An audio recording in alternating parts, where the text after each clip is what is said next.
hipon. Yan, binalatan ko na yan kasi walang kakain pag hindi binalatan, no? So, ayan. Hipon na may kalabasa at malunggay. Guys, maglagay muna tayo ng konting olive oil lang, ha?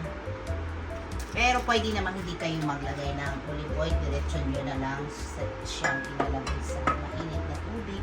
Yan. Kasi gusto ko ganito muna. Kasi kulang ako sa oil. Dry ako eh.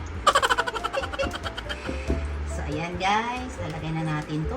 At na yan. Lalagay na natin. Iwan na natin to. Mix.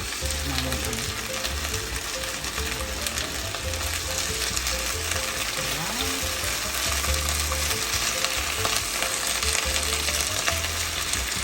So, ito muna ating muna. Kasi madali naman maluto yung hipon. Okay?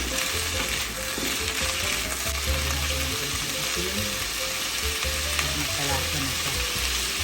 Itong asin ko guys, hindi gusto maalat. Ayan.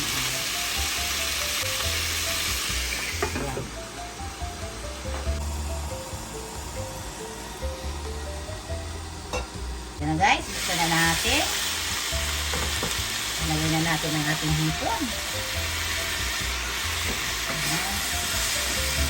Ayan.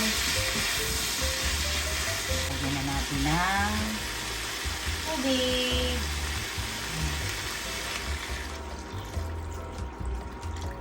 Ayan, pat ano lang, lubog lang siya. Tapos pakuluan na natin yan, pero lagyan muna natin ng more na hipon.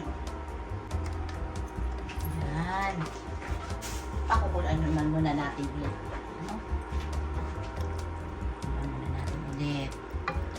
Pag lumambot na yung kalabasa, lagay natin yung ating malunggay. Ayan na guys. Ilalagay na natin ang ating malunggay. Kasi malambot ng ating ano. So, kayo na magtimpla guys kung anong gusto yung timpla, di ba?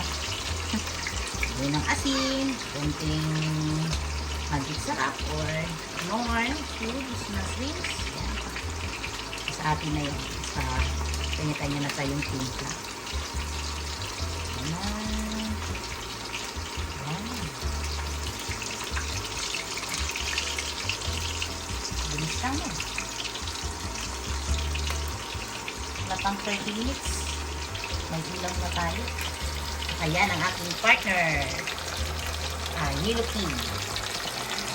Oh, yan. So, 30 minutes muna tayo ngayon.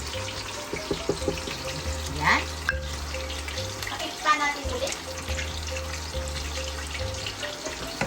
Ayan. 1 minute. Ayan. Mabilis lang naman ang malunggay. Tikman na natin. Pero mukhang okay na kasi po.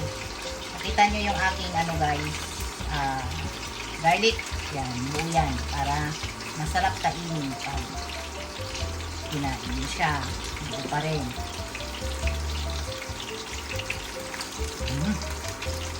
Kunting asin na lang. Asin.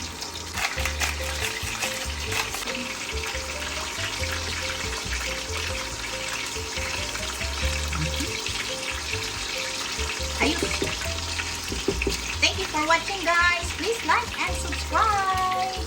Paki-share na rin po. Bye-bye. Salamat.